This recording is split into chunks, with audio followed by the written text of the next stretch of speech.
Hi, welcome. I'm Seth Posey, head of school at Woodland Hills Private School.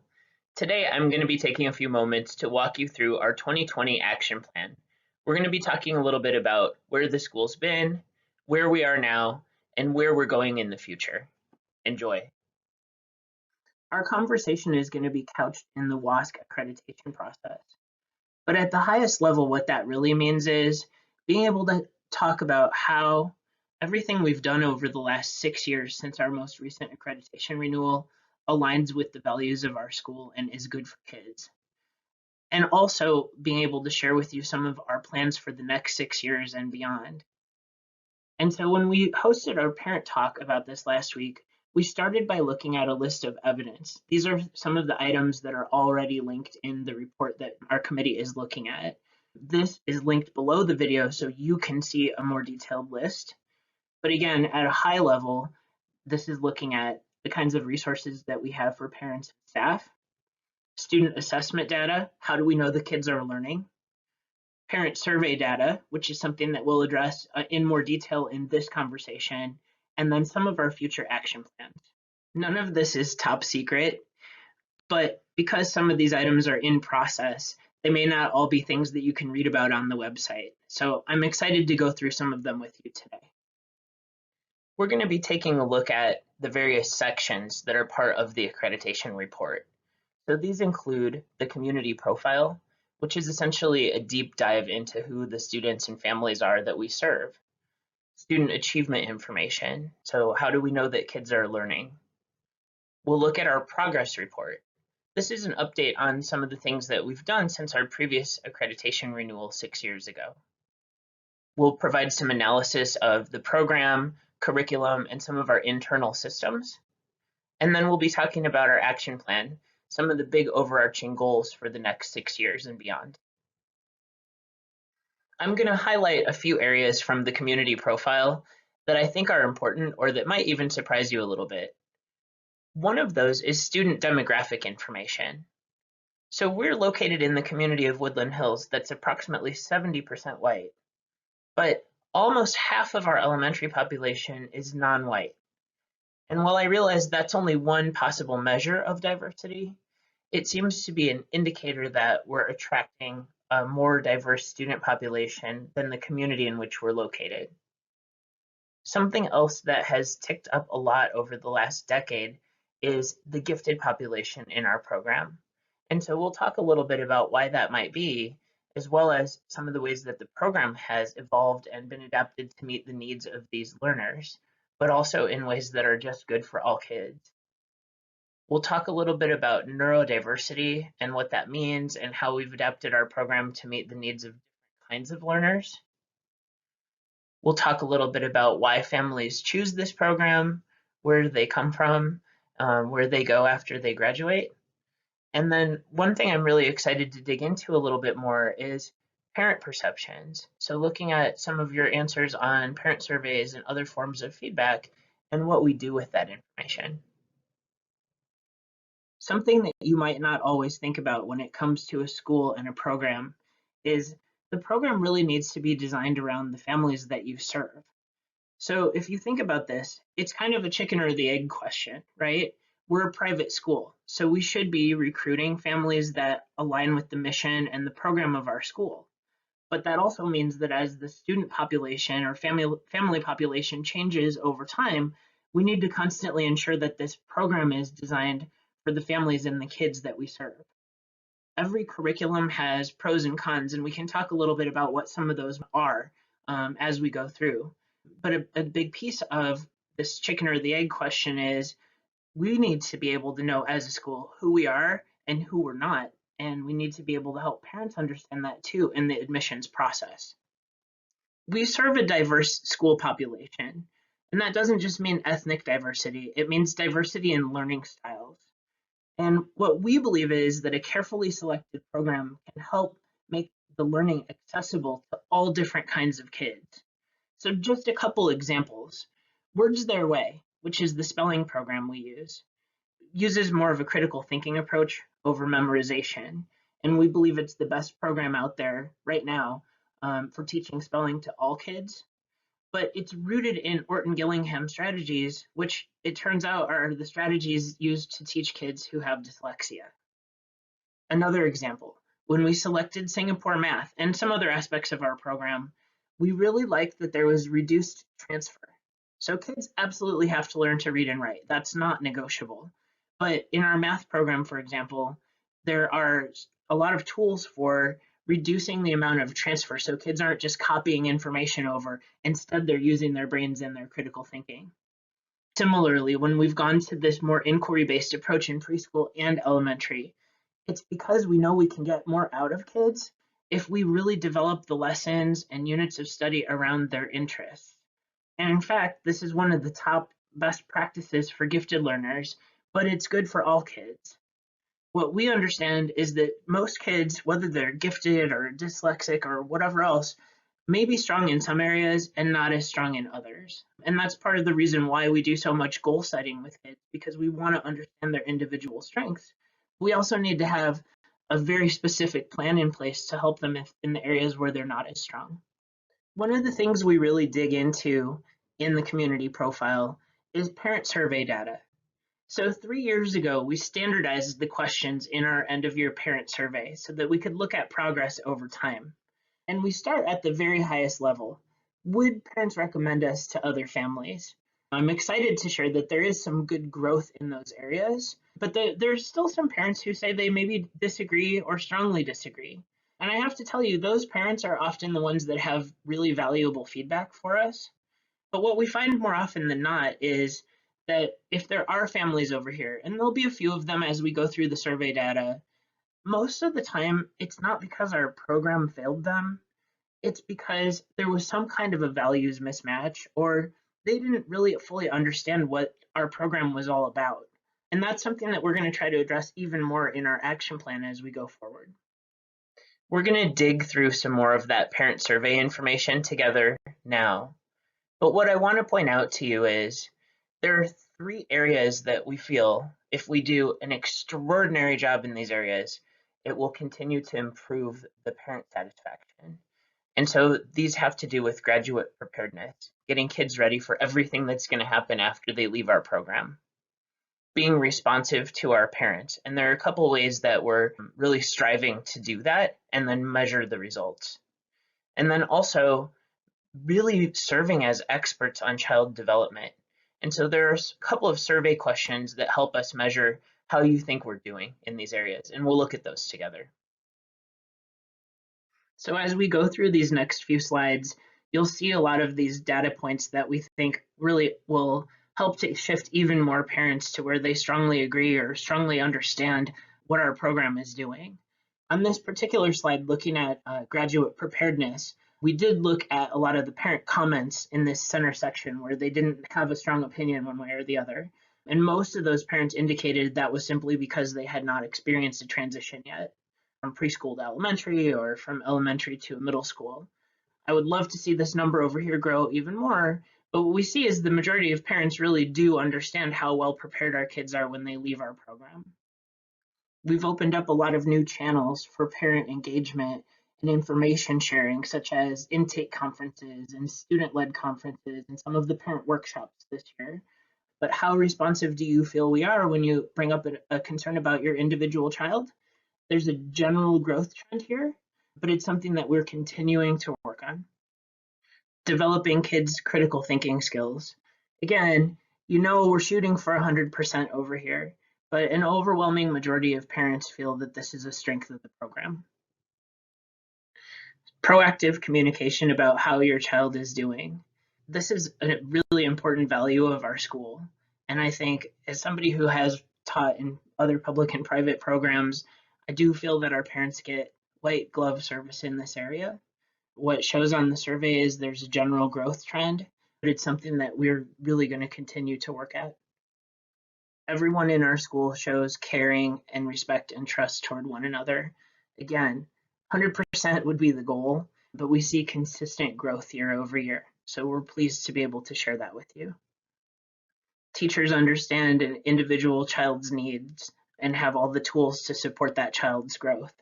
You know, like I said, 100% would be my goal. But this is a really important area where we've done a lot of work over the last 6 years in adapting our program and a significant amount of teacher training to be able to address individual needs. So we're shooting for 100%, but we're going to keep working on this area.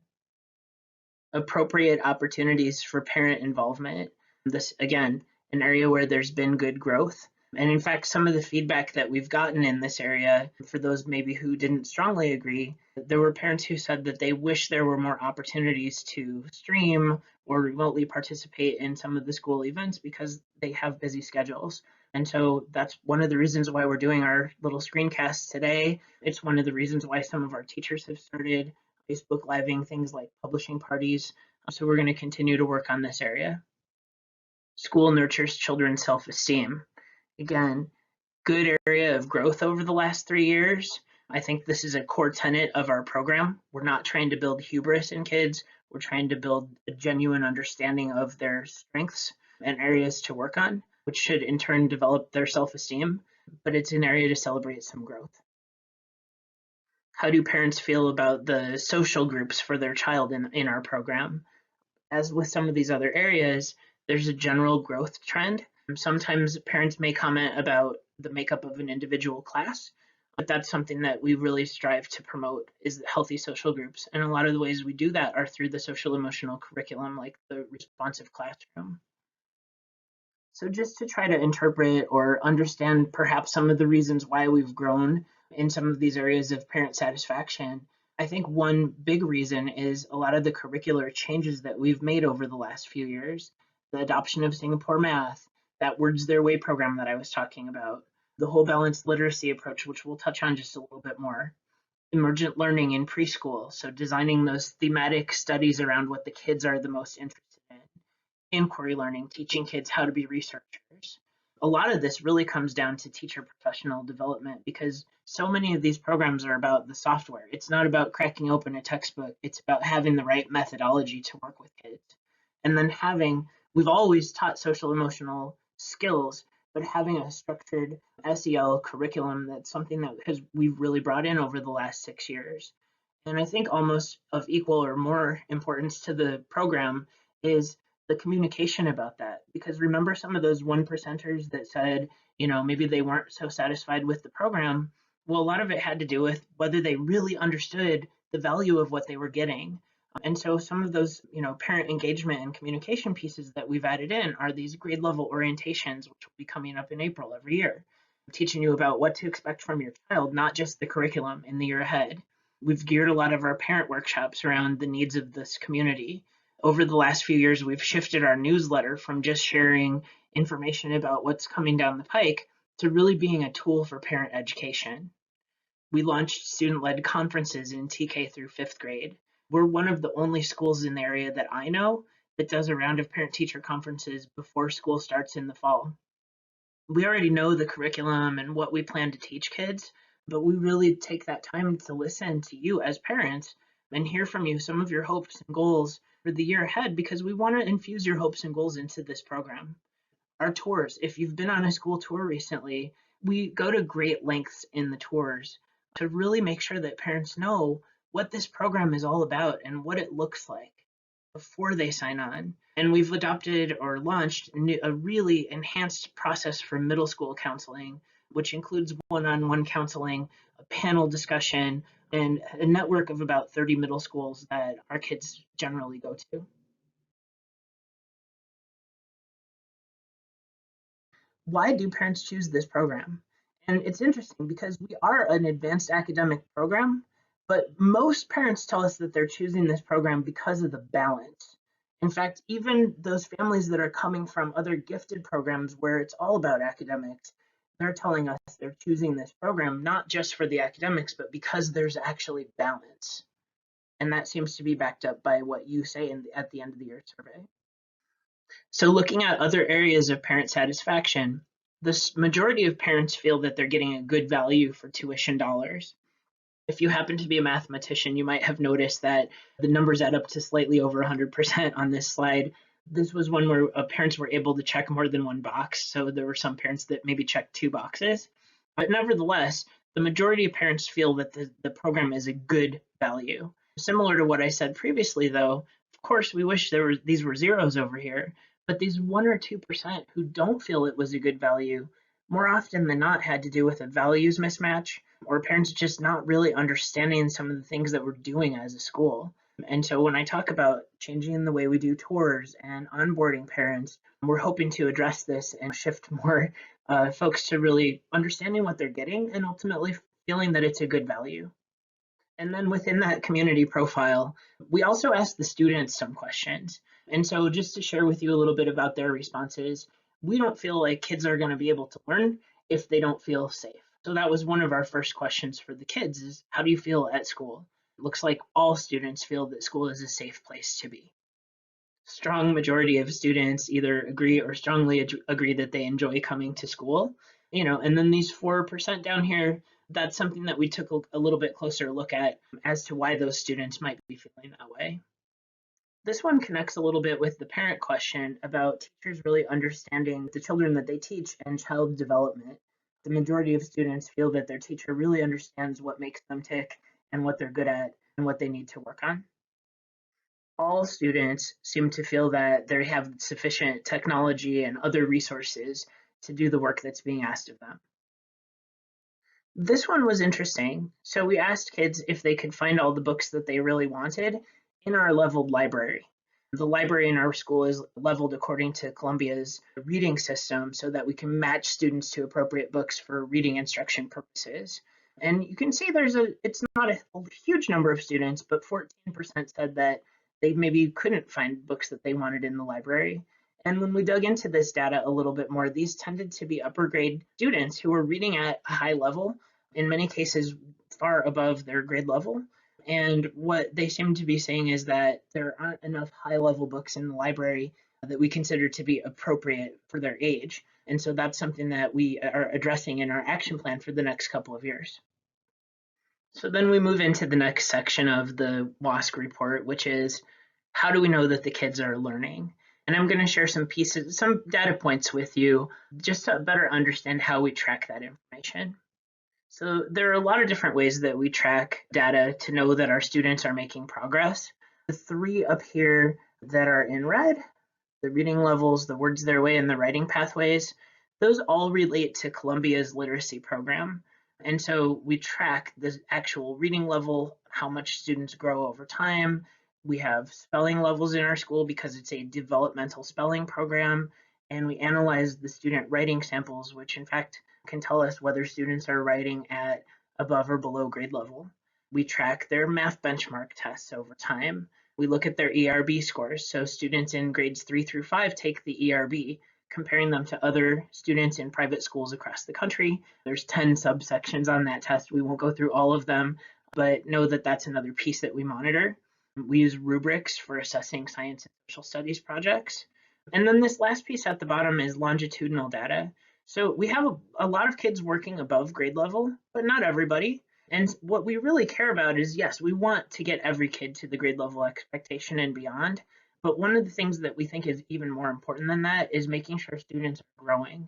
If a student is below grade level, as long as they're growing, we're okay with that. But we have some mechanisms in place to identify right away if a student's growth stalls out. So all of these things are tracked at the individual student level, but for privacy purposes, I'm not able to put that in a video that's going to go out to the community. At a higher level, we look at how students are going, how they're progressing across each grade band. So you can see last year's graduating class, the amount of kids that are reading, above grade level, at grade level, because the expectations keep climbing with them. And then if there are any kids that are in this attention needed group, we have some steps that we take the second we see a student there, or in some cases, it may be a student that came into the program at that point in the year. Similarly, remember the ERB has all these different subsections, but when we compare our kids to students in other private schools across the country, you can see that about half of them in that graduating class were on this consistent path where they were above other private school kids across the country at grade level, or in that group where there's some kind of a concern, and that is one data point that we look at. Again, same thing with the ERB scores. There's a reasoning section of the ERB. With that same group of students, we're able to identify, again, it's one data point, and we compare that to their other performance in school. So what have we been up to for the last 6 years? That's really what's addressed in this section, the progress report. So one of the most important parts of this progress report is looking at what have we done over the last 6 years with our curriculum and our program. And I really will like to point out that everything that we do in our school is true to our original values. But what are our original values and where do they come from? There's another document linked below this video that explains some of our goals, our mission, and our vision. But where that really came from is our founder, Lynn Kuo, who I'm sure you see around campus frequently. And if you go to either campus, you probably see her grandchildren who are in the program. But 36 years ago, Lynn had moved here from the East Coast, had children after finishing her master's in education. And she was looking for a school that offered these three tenets really, based on the most current research, individualized approach, and had tools for teaching kids at their highest level of interest. And after not finding a school that met her standards in these areas, she decided to open her own program.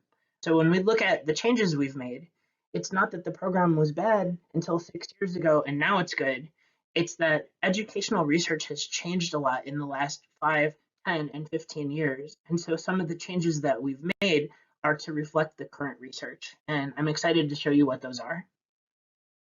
So you might actually be surprised how much has happened in the last 6 years at our school.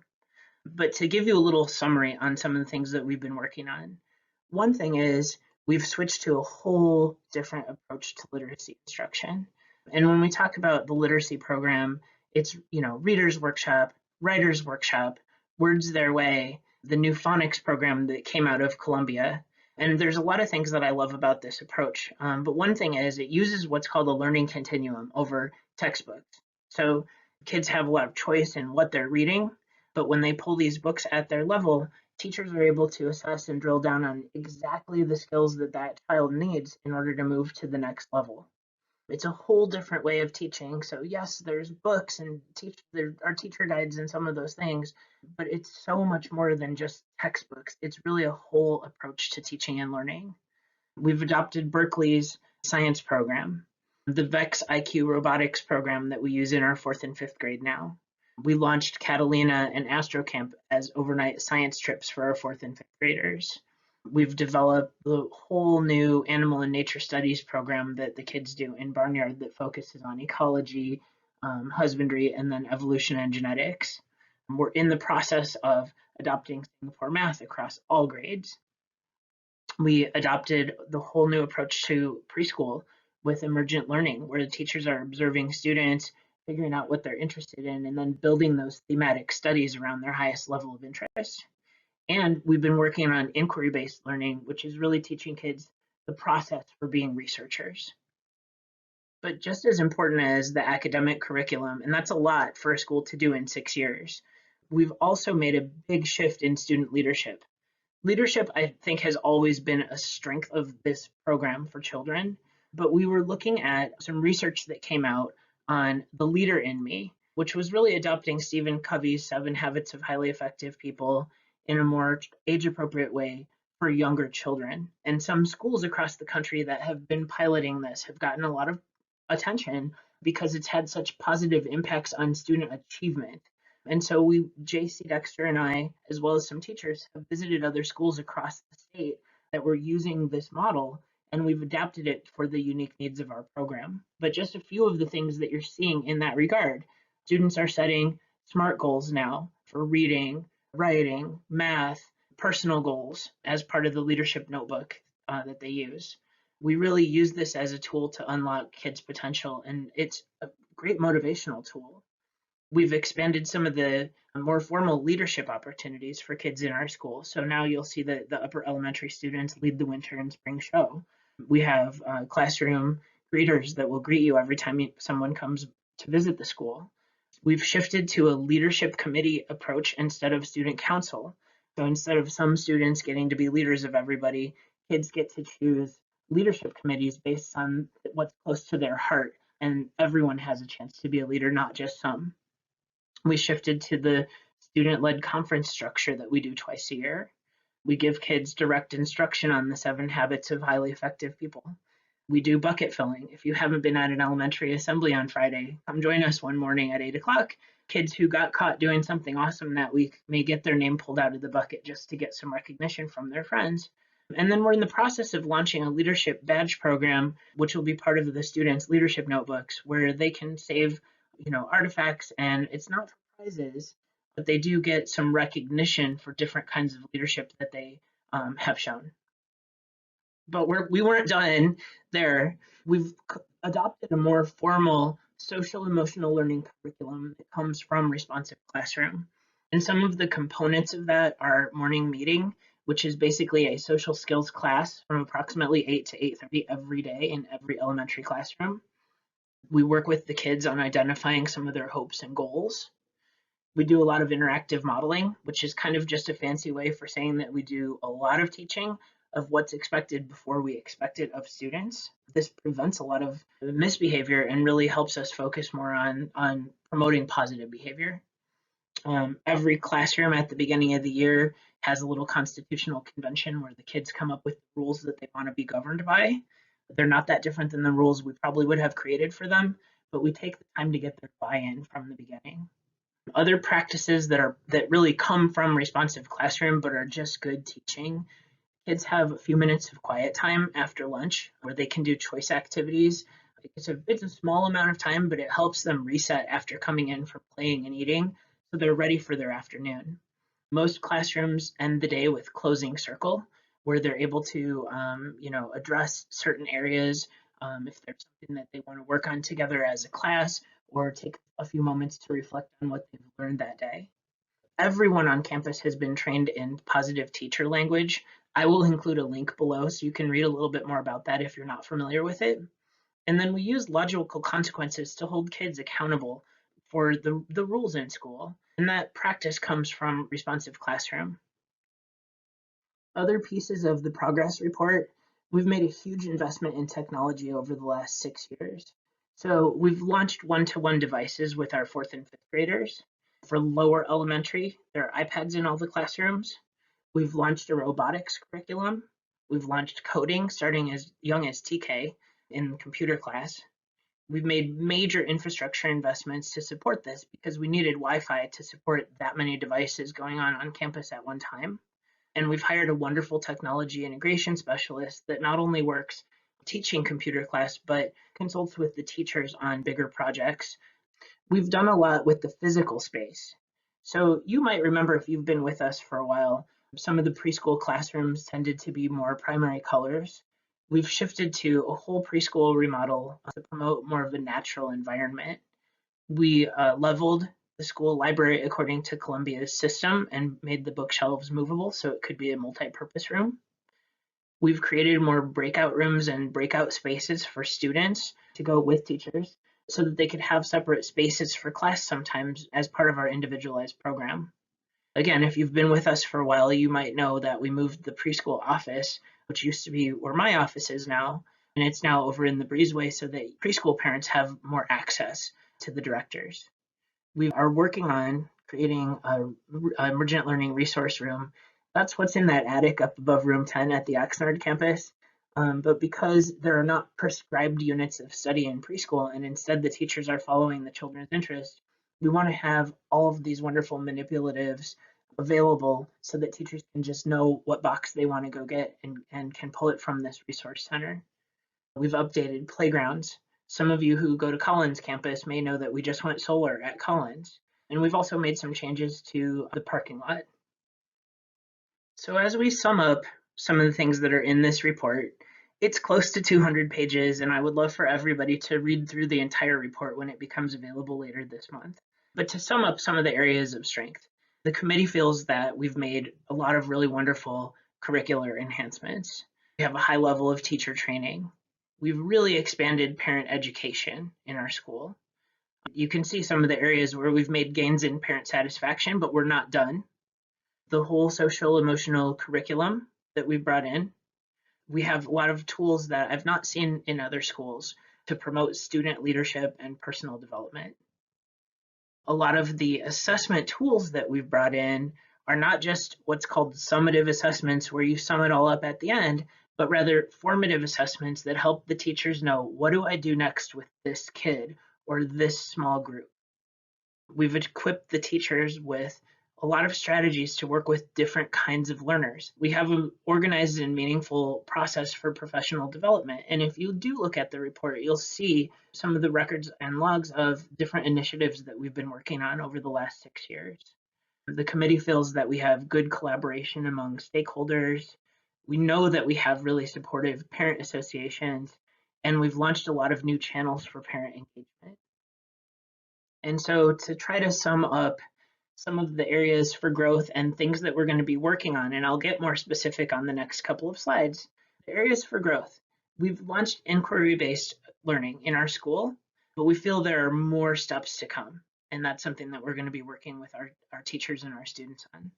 We've really started attracting more kids who have this gifted learning profile or are highly academically advanced, because it seems that the schools that they're coming from are not doing a good job addressing some of those more advanced learning needs. We now have a social emotional curriculum, but we want to develop or maybe even pioneer some tools to give kids a level and understand their current level with social emotional learning and have specific goals for what they can work on next, kind of like the way that our literacy program works. We want to keep working on developing individual student learning profiles. That would be some of those items that are in the leadership notebooks. But again, we're not done. We're going to continue to evaluate technology integration. We're pretty happy with the program at this time, but that's a pretty constantly evolving issue. One piece of feedback that we've gotten from quite a few parents is they'd like to see more service learning projects. So that could be visits to a nursing home, it could be homeless care packages, it could be a wide variety of things, but we're going to really be working with the student leadership committees on helping them have some more opportunities for service learning. As we mentioned, remember those 14% of students who said they couldn't always find the best books at their level. This is a process we're going to go through to curate and expand the leveled library. And we're also going to be looking at some areas of diversity and representation that we want our library to address. Our program is really unique and cutting edge. And so we've already started some opportunities for other educators to come and learn at Woodland Hills Private School. One of our preschool directors is presenting at a national conference next month, but we think we can do more to serve as a training center for other educators. So that's something we're working on. We want to create a more established fundraising process, and that does not necessarily just mean asking you for money, but that's something I'm going to talk about on these couple slides as we close out the presentation. And then the last piece of feedback that we keep getting from parents is a lot of parents wish that we had a middle school or wish that certain age groups weren't waitlisted so early in the year. And so we're looking at possible expansion opportunities. So in these final few slides, I'm going to be sharing with you 3 overarching goals that came out of the WASC accreditation process. These 3 goals are really going to guide us in 2020 and beyond. So one of our 3 goals for 2020 and beyond is to continue to develop the individualized program. That's been a core tenet of our program for 36 years, but as I mentioned, educational research keeps changing. So we're going to continue to refine this program.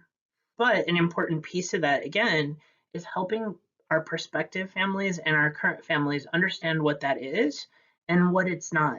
Because this is an individualized program with a lot of really wonderful tools and things that I haven't seen done in a lot of other schools. But it's not a one-to-one program. And if you go back to some of those parents in that 1% or the 2% where they weren't so happy, sometimes it's because they had a wrong expectation. They thought maybe a teacher was going to be able to work with their child one-on-one for multiple hours per day. And that's just not a realistic expectation in a group setting. The other piece too is any school wants to run a full program all the time. But for us, it's not just about bringing families into the program. It's about helping them understand who we are and then building that relationship, the long-term relationship with families that are ultimately going to stay in our program. And then the second piece is developing tools to monitor the long-term social emotional growth.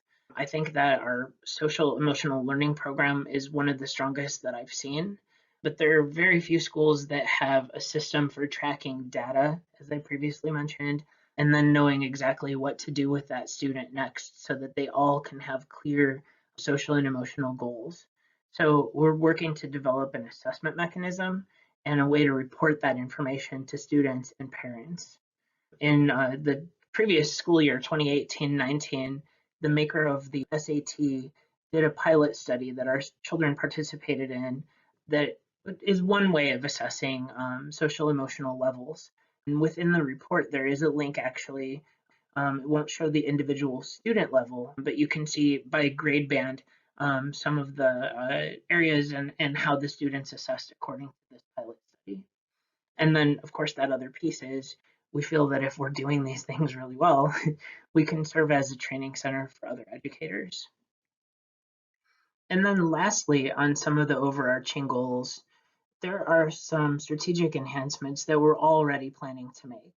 So we're going to continue to invest in the technology program.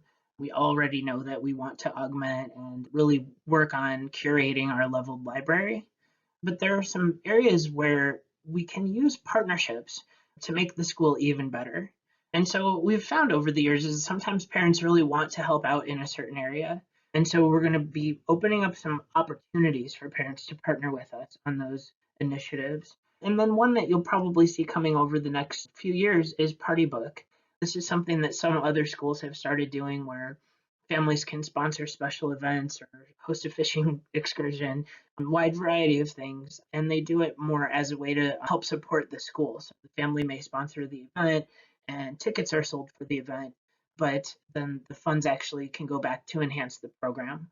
And so that's something else that, again, it's not a requirement for families to participate, but we want to really open up these mechanisms